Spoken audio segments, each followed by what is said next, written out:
Si tu arrives à le faire venir un peu là, comme ça, je peux le tronçonner, au moins pas dans l'eau, quoi. Pas facile d'extirper ce peuplier tombé en travers de l'Adour. Les bûcherons utilisent pourtant de puissants engins. Ils parviennent finalement à découper le tronc et retirer l'obstacle.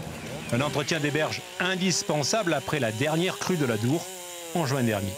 Au bout d'un moment, il a basculé dans la rivière, donc lui, il a carrément barré le lit de la rivière. Et ensuite, il peut y avoir des arbres qui viennent de l'amont, et à ce moment-là, qui viennent se bloquer contre cet arbre. Et à ce moment-là, ça crée un embâcle qui peut être très volumineux.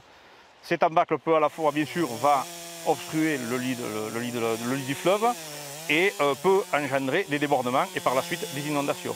Depuis le début de l'année, les communautés de communes s'occupent des cours d'eau et de la prévention des inondations. Travail obscur, mais cet entretien régulier limite les dégâts lors des crues avec le souci de conserver la divagation du cours d'eau. Lorsque la crue est là, avoir un périmètre comme ça qui permet à la crue de s'étaler ralentit la crue. Donc ça limite la dynamique de la rivière et ça lui permet de prélever des matériaux qui transiteront ensuite vers le bas. Donc ça atténue la vitesse et l'activité de la crue en aval.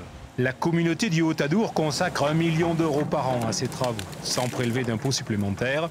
Elle remplace les propriétaires qui jadis coupaient ce bois, une pratique oubliée.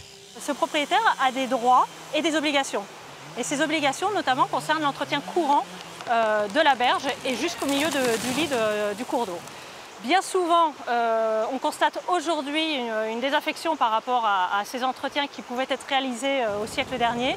Et donc la collectivité se substitue à ces propriétaires, mais uniquement dans le cadre de l'intérêt général. La collectivité doit bien sûr respecter la loi sur l'eau et disposer d'autorisation pour l'accès d'engins de chantier dans le lit de l'Adour.